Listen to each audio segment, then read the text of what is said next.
Bíblia Sagrada comigo, no livro de Mateus, capítulo 6, versículo 12. Mateus, capítulo 6, verso 12.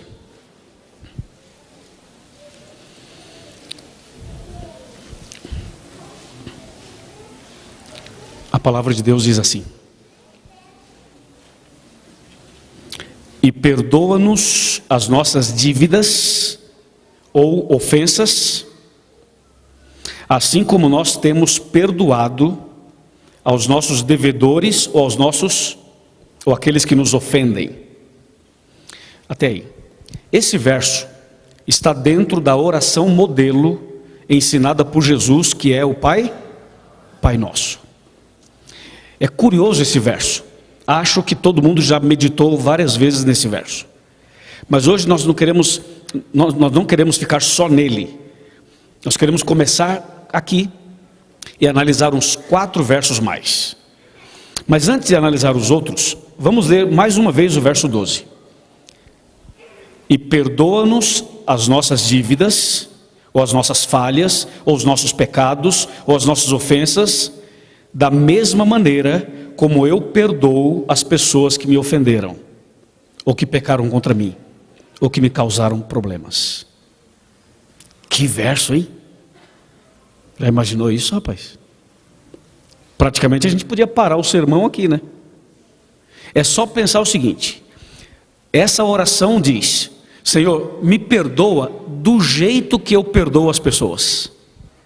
Uau! E como é que a gente perdoa as pessoas? Aí que está, né? O ponto.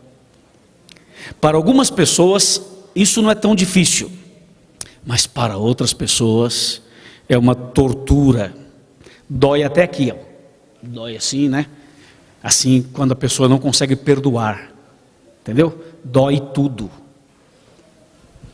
Quando a gente não consegue perdoar uma pessoa, e quando a mágoa, a raiva, o ódio e outras palavras mais derivadas e sinônimas, quando essas coisas dominam o coração da gente, é um negócio tão ruim, que isso pode levar uma pessoa a ficar no estado ou no estágio de alguém acamado, travado, paralisado em uma cama. Sabia?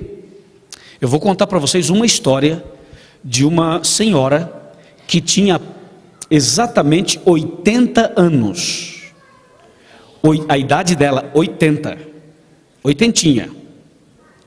Então você imagina que uma pessoa com 80 já passou por tantas experiências e que certas coisas já não são tão complicadas assim, porque já viveu um bom tempo.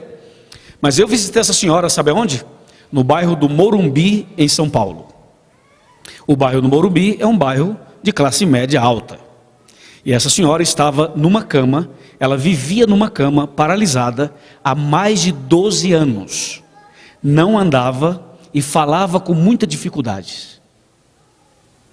Aí várias pessoas visitaram essa senhora. E eu estava por lá e me pediram para fazer uma visita também. Então, quando cheguei para fazer a visita, conversei com ela e tudo, perguntei sobre a Bíblia.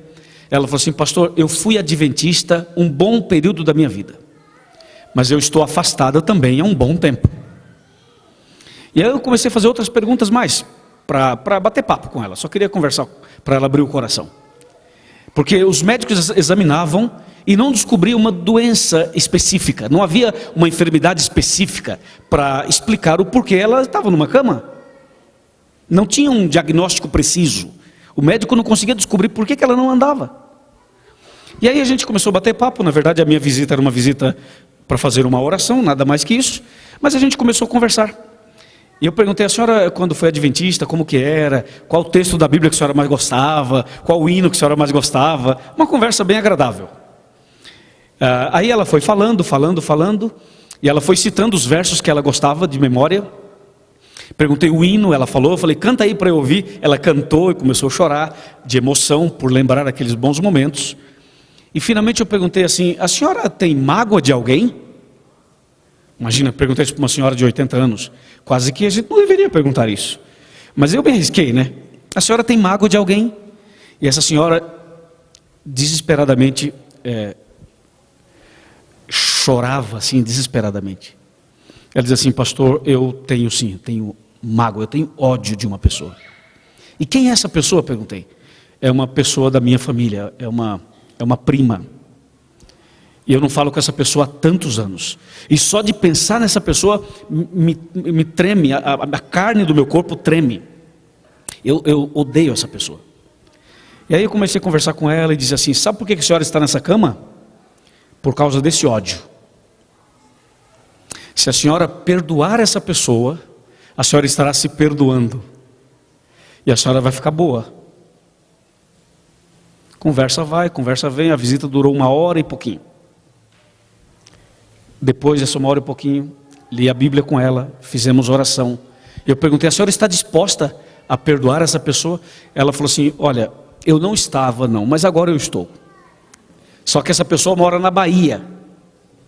Eu vou morrer e essa pessoa não vai estar comigo. Como que eu vou perdoá-la? Eu disse: a senhora perdoa no seu coração. Perdoa no seu coração. E se a senhora encontrar essa pessoa, a senhora vai pedir perdão a ela. Se a senhora não encontrar, perdoa no seu coração, tá bom? Ela falou assim: tá bom. Aí nós oramos de novo. E eu saí e fui embora. Depois eu fiquei sabendo que no dia seguinte, sem que ela soubesse, sem que ninguém soubesse, a prima lá da Bahia veio visitá-la. Ninguém sabia que a prima viria visitá-la. A prima tocou a campainha, ela atendeu o interfone, aí a prima entrou. Quando a prima entrou, essa mulher esqueceu que não andava, levantou da cama, foi lá e deu um abraço na prima. Ela esqueceu que não andava, entre aspas. Levantou, foi lá e abraçou a prima. Choraram, se perdoaram, contaram os problemas do passado e tudo. A mulher passou a andar normalmente. Aí voltou para a igreja, renovou sua fé. E depois de 1 mês, ela descansou em Cristo Jesus. Amém? Guarda essa frase. Guarda não. Põe no Twitter o que eu vou falar agora. Põe no Facebook. Não guarda não. Divulga. Ó a frase que eu vou dizer para você. Guardar mágoa ou ódio no seu coração, não perdoar uma pessoa, sabe o que é? Olha para mim aqui. É como você tomar veneno esperando que o outro morra.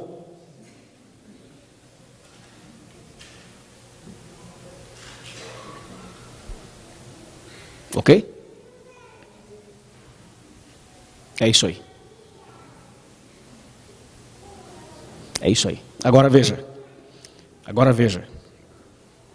Isso aqui é só o texto de Mateus 6, verso 12.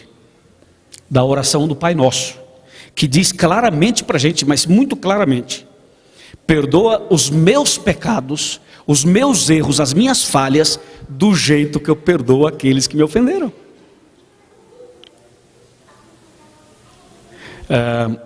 No Antigo Testamento, havia um dia, né, pastor Siqueira? O dia do perdão, né? O dia da expiação. Em hebraico, como que é esse dia? Yom Kippur. Esse era o dia. O dia da expiação. Lembra, Patrícia, que a gente falou ontem? O dia da expiação. E esse dia da expiação que ocorria para o povo de Israel, e de uma maneira bem específica no santuário, era um dia tão importante, mas tão importante, que o sumo sacerdote, ele entrava no lugar santíssimo. Tinha todo um cerimonial para ele entrar lá. Não era assim, entrar de qualquer jeito. Ele entrava no lugar santíssimo, o sumo sacerdote levava sangue de um animal que era sacrificado em favor do povo e tal. E ele fazia uma oração e Deus se manifestava naquele lugar santíssimo para perdoar os pecados do povo, pecados estes cometidos durante todo o ano. Deus se manifestava ali em forma de fogo. Essa manifestação de Deus no lugar santíssimo também era conhecido como o Shekinah, quando Deus ali se fazia presente para perdoar o povo. Esse dia era o dia da expiação. Expiação poderia ser traduzida, essa palavra traduzida como perdão, reconciliação, salvação. Todas as palavras estão relacionadas com a palavra expiação. Era o dia da expiação. E você sabe que hoje, aqui nessa igreja, podia ser o dia da expiação também? Ou seja, hoje pode ser o dia do perdão para você. E do perdão para outras pessoas que estão relacionadas a nós. Hoje também podia ser aqui o nosso Yom Kippur. O dia do perdão. Você sabe que o perdão pode curar uma pessoa. O perdão pode ressuscitar um casamento. O perdão pode curar uma enfermidade. O perdão pode te dar um redirecionamento para a sua caminhada. O perdão, ele vai fazer de você, ou melhor, vai fazer você sentir o que Deus gostaria que você sentisse. Eu vou explicar isso usando as palavras de Jesus. Vamos ver? Mateus 11. Veja só o que é que o perdão é capaz de fazer. Mateus 11, versos 28, 29 e 30. Esses 3 versos nunca fizeram tanto sentido para nós como vai fazer agora. Mateus 11, de 28 a 30. Diz assim: Vinde a mim, todos os que estáis cansados e sobrecarregados, e eu vos aliviarei. Analisa comigo essa leitura com base no perdão, ok? Com base no tema de hoje. 29. Tomai sobre vós o meu jugo, e aprendei de mim, porque sou manso e humilde de coração, e achareis descanso. Para quê? Para as pernas? Achareis descanso para a vossa? Fala mais alto, para a vossa? Sabe o que é essa alma aqui? É para a sua vida espiritual. É para a consciência. É para o coração. E esse descanso significa paz. Você vai achar paz. Amém? Isso é maravilhoso. Olha o 30. Porque o meu jugo é suave e o meu fardo é leve. Não é demais isso aqui? Não é tremendo isso aqui? São palavras de Jesus. E o verso 28, vamos voltar ao 28. Ele fala assim: Vinde a mim, todos que estáis cansados e sobrecarregados. O segredo é: vinde a mim. Esse vinde a mim é justamente para a pessoa se ajoelhar e confessar os seus pecados, seus problemas, suas mazelas, suas crises, seu ódio, sua raiva, sua inveja, seus sentimentos.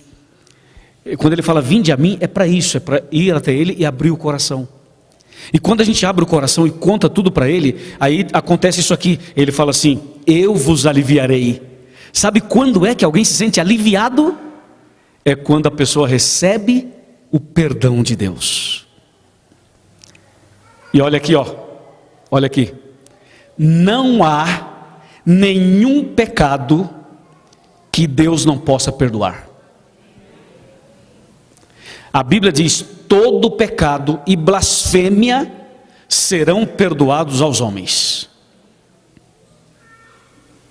Sabia disso? Alguém fala: pastor, peraí, e a blasfêmia contra o Espírito Santo, hein? Isso daí, essa é uma parte muito grave. Mas sabe qual é esse pecado contra o Espírito Santo? É qualquer pecado que você não se arrepende, não confessa e não abandona. Por exemplo, a mágoa de uma pessoa, a raiva de uma pessoa, o ódio podem se transformar em uma blasfêmia contra o Espírito Santo, se você nunca se arrepender, nunca confessar e nunca abandonar. E às vezes tem aquele velho ditado que a gente diz assim: mas foi fulano que me ofendeu, né? Foi fulana quem me ofendeu, então ela ou ele que venha me procurar. Ei, irmão, não é bem assim não. Se a outra pessoa não conseguir procurar você, dê você o primeiro passo. E se você der o primeiro passo, você estará salvando 2 almas, a sua e a dele. Amém?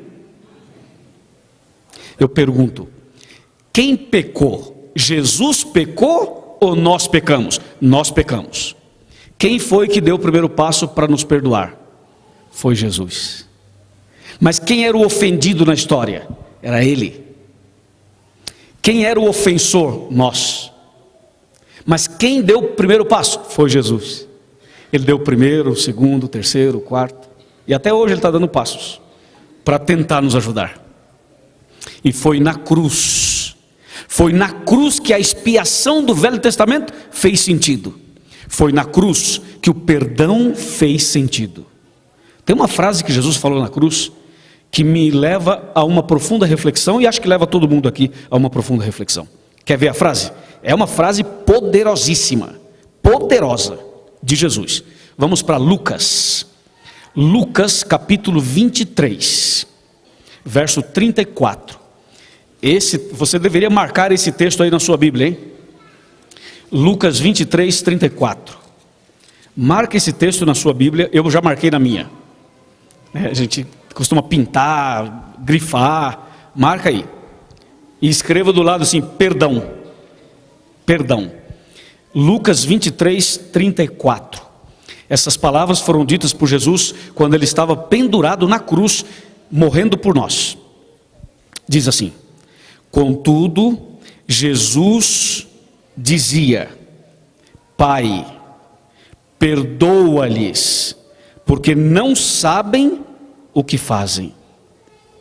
Então, repartindo as vestes dele, lançaram sortes. Você entendeu isso aqui? Jesus estava sendo crucificado e estava perdoando as pessoas que estavam matando-o. Não é forte isso? Quando nós, às vezes não perdoamos alguém que fez uma coisa infinitamente menor para nós. Jesus estava perdoando alguém, ou perdoando as pessoas que estavam ali, matando-o e rasgando a sua roupa e lançando sortes. Isso é incrível. E Jesus diz: Pai, perdoa essas pessoas, elas não sabem o que fazem. Ou seja, elas estão fora de si. E eu estou morrendo na cruz para perdoar essas pessoas também. Uma coisa muito parecida com essa aconteceu com Estevão.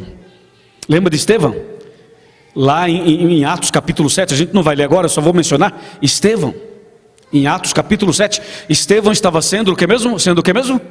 Apedrejado. E havia uma pessoa que estava participando do apedrejamento, que era uma pessoa muito influente e conhecida. Quem era? Saulo. E estavam apedrejando Estevão. E qual foi a oração de Estevão? Vocês lembram? Ele estava de joelhos sendo apedrejado e ele fez uma oração. Ele teve uma visão enquanto morria e fez uma oração: Senhor, não lhes imputes este pecado. O que ele estava dizendo? Senhor, eu perdoo o meu assassino. Rapaz, como diz o gaúcho, bate. Como perdoar uma pessoa que está me matando? Não dá.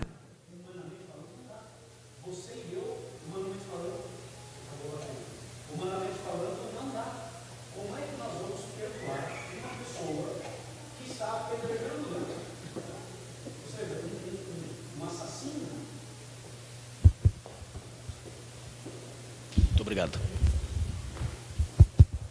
Esse aqui está ok, né? Então veja, como é que Estevão poderia perdoar uma pessoa que estava lançando pedras sobre ele? E agora presta bem atenção. Você sabe que o perdão que Estevão deu para os seus assassinos foi algo tão importante, irmãos, tão importante, que aquele Saulo, aconteceu o que com ele? Lembra? Se converteu depois, não foi? Saulo se converteu. E Saulo é o grande apóstolo Paulo, que foi salvo pelo perdão. O perdão de Deus e o perdão da pessoa a quem ele estava matando. Você viu que o perdão pode salvar uma pessoa? O perdão pode salvar um ser humano? Então, esse negócio que às vezes entra no nosso coração, esse ódio, esse negócio ruim que entra, isso não é de Deus não. Isso é da nossa natureza pecaminosa, obviamente. E claro, tem também a mão de Satanás, para levar a pessoa a se destruir paulatinamente. Isso é impressionante, tudo isso que estamos analisando. Mas eu queria contar para vocês duas pequenas histórias. A primeira história é de um homem que foi ladrão, que foi um mau elemento a vida inteira. E quando estava na hora da morte, se arrependeu, foi perdoado e foi salvo. Veja o que é o perdão de Deus. Eu estou falando do ladrão que estava na cruz do lado direito de Jesus, que é conhecido como Dimas. Esse homem, a vida toda dele foi uma vida errada, mas quando estava na cruz, entre a vida e a morte, ele se arrependeu, ele aceitou Jesus, e Jesus garantiu a salvação para ele. Por quê? Porque ele foi perdoado. Jesus o perdoou. Essa é uma das histórias lindas da Bíblia. Agora, por que esse ladrão da direita recebeu perdão e foi salvo, e o ladrão da esquerda não recebeu e morreu perdido? Claro, porque esse ladrão da direita aceitou, e o ladrão da esquerda rejeitou. Você sabe que num auditório como este ou outro, quando você apresenta uma mensagem da Bíblia, existem reações diferentes. Um se alegra e diz: pastor, muito obrigado por essa mensagem. O outro se fecha e diz assim: não gostei, não gostei, não gostei, mexeu comigo, não sei o que, tal. Entendeu? É assim. Isso acontece entre nós, somos pecadores. Essa é uma história. A outra história é daquela mulher que alguns dizem que era Maria Madalena, outros preferem não correr o risco de errar o nome dela, então fala assim, a mulher pecadora. Mas pecador todos nós somos. Então não dá para dizer... Bom, vocês já entenderam de quem eu estou falando. É daquela mulher que foi apanhada em adultério. Veja como nós somos, nós seres humanos. A mulher foi apanhada em adultério, e essa mulher foi levada de maneira bruta, agressiva, até Jesus. E aqueles homens acusando essa mulher de adultério, de uma pessoa, uma bruxa, né? Uma pessoa má. Jogaram a mulher nos pés de Jesus e disseram: Senhor, a lei de Moisés ordena, manda que ela seja apedrejada. Nós temos aqui a pecadora e as pedras. Por favor, diga para nós o que você tem a dizer. Qual é a sua opinião? Só dá a ordem que nós apedrejamos. Só que aqueles homens que estavam ali para apedrejar a mulher eram homens que haviam tido caso com ela. Veja só como é o ser humano, é assim. Às vezes a gente critica alguém, mas esquece que nós somos tão pecadores quanto aquele alguém. Às vezes a gente acha que o outro é mau, enquanto você também é mau. A gente acha que só porque estamos aqui somos melhores que os outros. Nós não somos. Eu estava no Peru, esse ano, na Semana Santa, fazendo uma caravana em todo o país do Peru. E no sábado, aliás, na sexta-feira, eu fui ao shopping comprar uma gravata, porque a minha gravata sujou lá, estragou, eu fui comprar uma gravata. Aí fui no shopping da cidade buscar a tal da gravata. Estou ali comprando a gravata, conversando com a vendedora. Aí passa uma família atrás de mim assim. O rapaz escuta a minha voz, vem e fala: Pastor Luiz, o que você está fazendo aqui, pastor? Eu sou de Goiás, dizia ele. Sou brasileiro, sou de Goiás. E a minha mulher é peruana, meu filho, nós moramos aqui, mas eu sou de Goiás. Diz assim: rapaz, eu assisto o DVD, o Grande Conflito, e agora a Última Esperança, e pela internet eu vejo o Arena do Futuro também. Que maravilha, o que você está fazendo aqui? Eu disse: não, eu estou fazendo pregações, e amanhã sábado vai ser o encerramento, eu vim comprar uma gravata e tal. Aí ele falou assim: puxa pastor, eu estou afastado da igreja há 15 anos. Aí eu o convidei para ir no sábado, no nosso encerramento, que era um ginásio para 8.000 pessoas, um grande encerramento. E ele foi com a família e tudo. Mas eu perguntei, por que você se afastou da igreja? É a pergunta clássica que a gente sempre faz. Às vezes não é nem bom fazer, né? Mas às vezes a gente faz e dá certo. Aí eu perguntei, por que você se afastou da igreja? Olha a resposta dele. Porque a igreja está cheia de hipócritas. Porque a igreja está cheia de gente falsa. Por isso eu saí da igreja. Eu esperei ele destilar todo o veneno. Depois que ele terminou de falar, eu disse assim, sabe que você está certo? E vou falar uma coisa para você. A igreja tem hipócrita, tem gente falsa, tem gente pecadora. E a igreja é para isso mesmo. A igreja é para receber gente assim mesmo.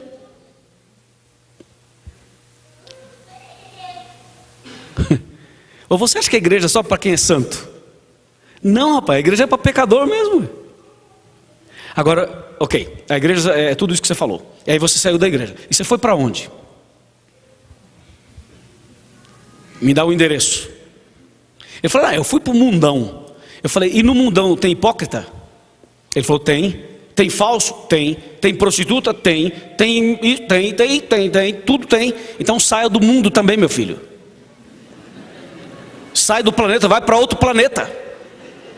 Se você saiu da igreja porque tem hipócrita, saia do planeta.